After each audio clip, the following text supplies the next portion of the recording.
Graça e paz, irmãos, sejam todos bem-vindos mais uma vez à nossa campanha 70 vezes 7. Estamos estudando o amor e o perdão de Deus, um livro da Bíblia por dia. E hoje chegamos à segunda carta de Paulo aos Coríntios. Na verdade, Paulo escreveu 4 cartas para a igreja de Corinto. A primeira carta nós não temos registro dela.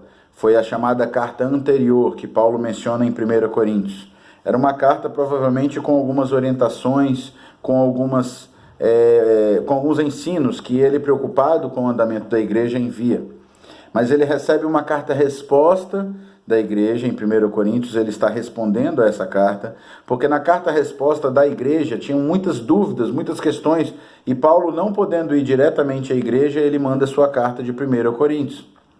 Depois ele recebe visita de um grupo da igreja, procura saber como estava a igreja e recebe informações de que a igreja tinha desandado, que as coisas que estavam acontecendo na igreja eram terríveis, divisões, pecado, e ele escreve uma carta extremamente dura para a igreja de Corinto, fica conhecido como a carta severa. Só que o pessoal da igreja de Corinto, ao invés de receber a carta de Paulo e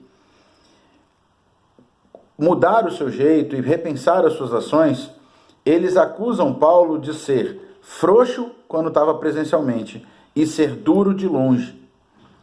E Paulo então escreve 2 Coríntios e ele chega a dizer: olha, eu dou graças a Deus que dessa vez eu não estou com vocês pessoalmente, porque vocês me acusam de ser mole quando eu estou perto e ser duro, ser grosso, ser violento, qualquer coisa que eles tenham acusado Paulo no sentido de ser grosso, de ser duro, de querer exercer uma autoridade que quando ele está perto ele não tinha.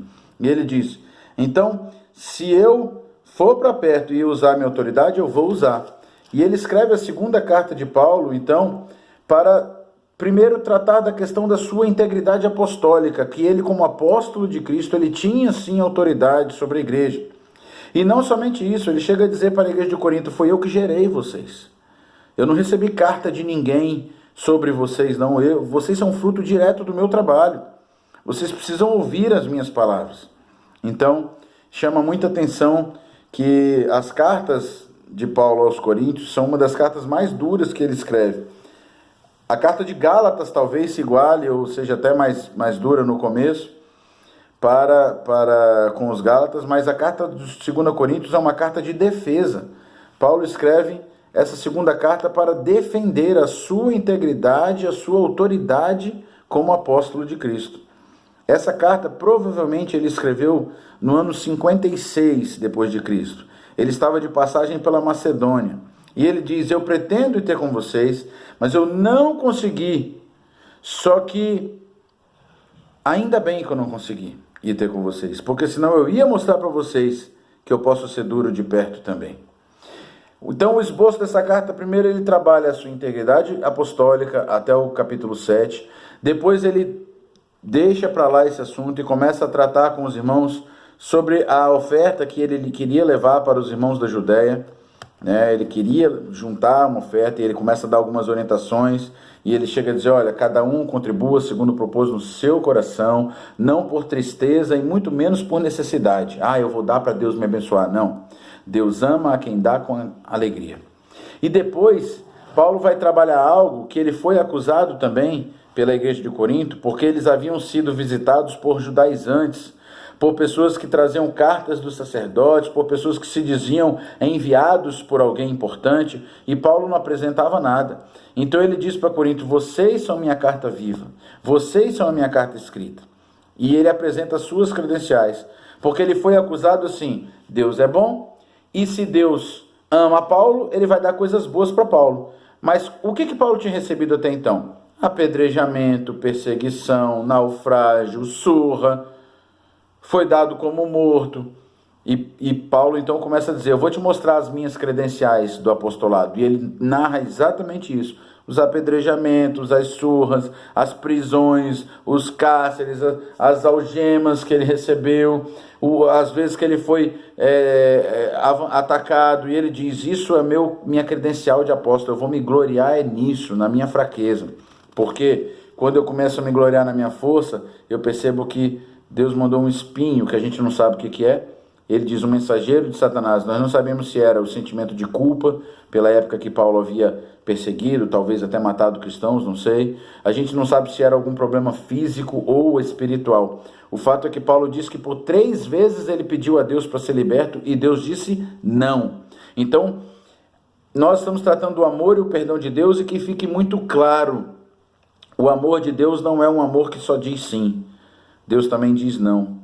E Deus diz para Paulo, a minha graça te basta. E Paulo diz, então eu vou me gloriar na minha fraqueza, porque quando eu estou forte, Cristo é fraco, porque eu faço a minha vontade. Mas quando eu estou fraco, então Cristo é forte. Na verdade, Paulo começa falando sobre isso, e depois ele vai trabalhar aí as suas credenciais, citando mesmo todos os seus problemas que ele teve. E é muito interessante isso. Quando ele escreve a sua carta aos Coríntios, o final da sua carta, ele fala do rigor apostólico que ele poderia sim usar, porque ele era apóstolo. Ele reclama da falta de capacidade dos coríntios de reconhecer no próprio Paulo, que fundou aquela igreja, de ser um apóstolo. Ele fala sobre a sua ação como missionário e como o seu trabalho, o seu viver humilde. Ele chega a dizer, eu dou graças a Deus porque eu nunca recebi nada. Se fosse hoje em dia no Brasil, ele ia dizer, eu nunca recebi R$1 de vocês, ainda bem. Porque aí ninguém vai poder dizer que eu trabalhei por dinheiro. Paulo não está dizendo que o obreiro, que o missionário, que o apóstolo, que o pastor, seja quem for, que trabalha, que se dedica à obra, não pode receber o seu salário. Em outros lugares ele disse, olha, obrigado pelas ofertas que vocês mandaram, digno é o obreiro do seu salário, mas para Corinto ele diz, eu não quero nada de vocês, porque eu quero mostrar para vocês que vocês é que me devem o amor, o investimento, os sofrimentos que eu tive, né? Por amor ao Evangelho. Ele vai dizer no capítulo 16 exatamente disso, tudo que nós sofremos por amor. E olha que interessante, nós recebemos de Deus o amor e o perdão. E porque o Senhor nos amou, Ele precisou sofrer, pagar o preço no nosso lugar. Ele precisou entregar a própria vida. E Paulo agora está dizendo, olha, porque eu amei vocês, eu sofri e sofro os danos do Evangelho. Ele chega a dizer, tudo que eu passei, tudo que eu sofri, foi por amor, porque eu queria que vocês entendessem, eu queria que vocês pudessem compreender realmente a mensagem do Evangelho. Depois ele fala sobre as visões e revelações que ele teve, né, que Deus deu a ele, e ele fala sobre os sinais que eram evidenciados na vida dele como apóstolo de Deus. E ele termina no capítulo 13, a sua segunda carta, demonstrando a sua autoridade diante de Deus. São os 13 versículos, e ele diz, olha, quanto ao mais, irmãos, essas coisas vos escrevo, estando ausente, no capítulo 13, versículo 10, para que quando eu estiver presente, eu não use de rigor, segundo o poder que o Senhor me deu para edificação e não para destruição. Paulo está tratando a igreja de Corinto como um pai trata o filho, de uma forma disciplinar, dura, mas com muito amor, dizendo, eu estou falando tudo isso de longe, não é porque eu quero que vocês fiquem tristes, não é porque eu tenho medo de falar de perto, é para quando eu chegar aí, o motivo da minha visita ser outro. Paulo desejava estar com os coríntios, Paulo desejava confraternizar com eles, celebrar a Deus com eles, e não ter que ficar, quando chegar lá, tratando de problemas que ele prefere falar de longe, para já resolver os problemas.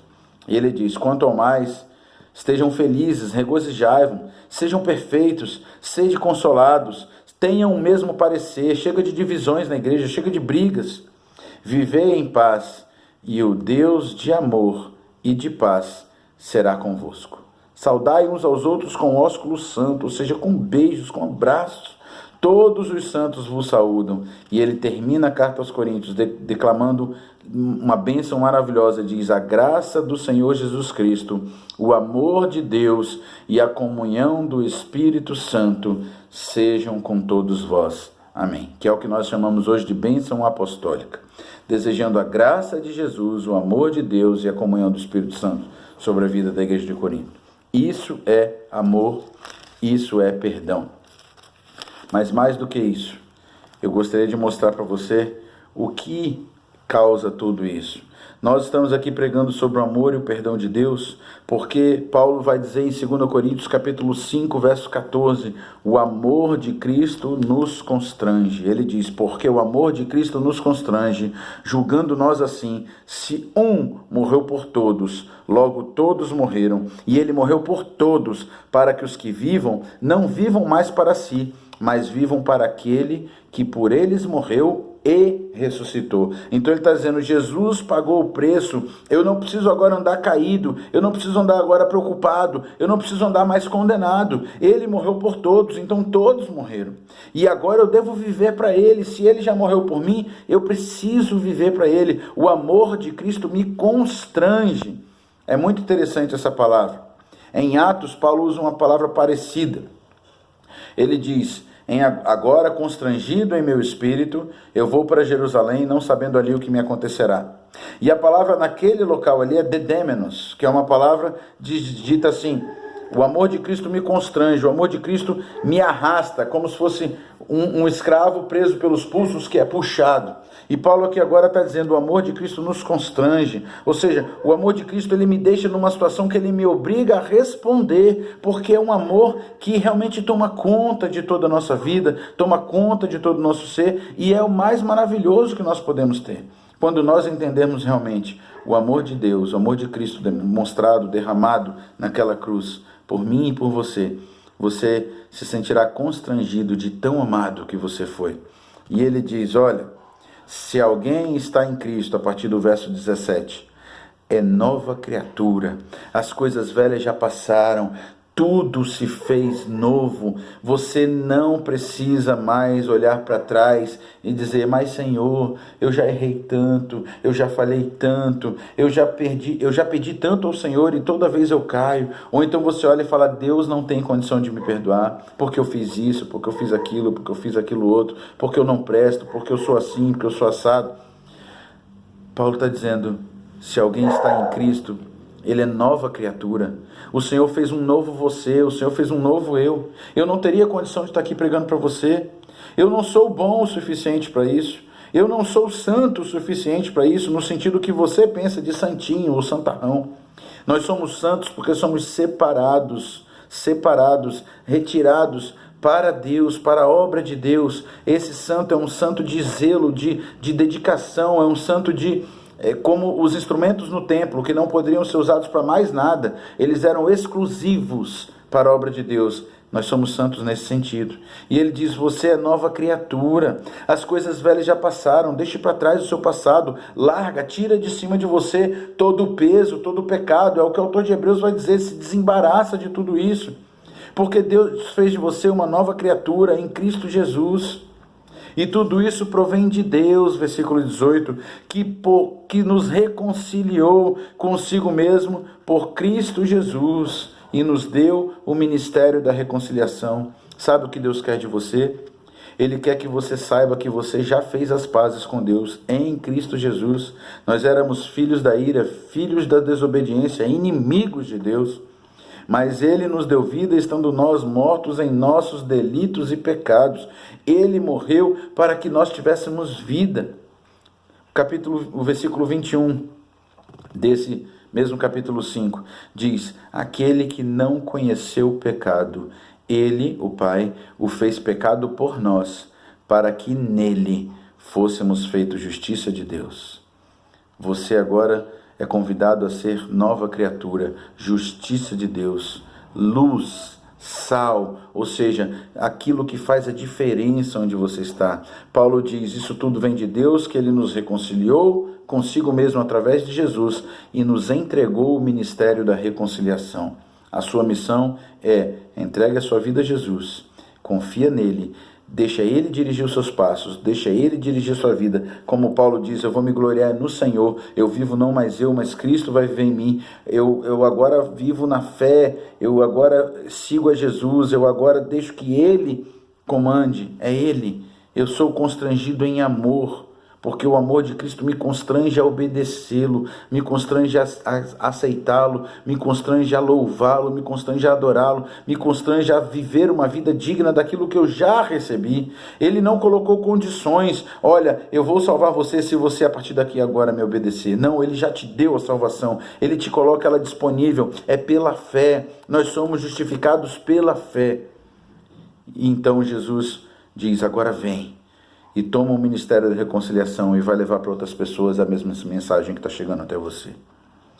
Que você não somente seja alguém alcançado pelo amor e perdão de Deus, mas que você seja um canal de bênçãos. Alguém que sirva de ponte, alguém que sirva de farol numa noite escura, guiando as vidas até o cais do porto, como navios perdidos, como barcos que estavam sem rumo, agora vão poder chegar em segurança, porque a luz de Jesus brilha forte na sua vida e na minha vida. Que Deus nos abençoe, que possamos servir esse Deus maravilhoso, porque aquele que não conheceu o pecado, Deus o fez pecado por nós, para que hoje fôssemos feitos justiça de Deus. Nova criatura, você é nova criatura. Ande de acordo com a vocação que agora você é chamado. Que Deus os abençoe. Amém.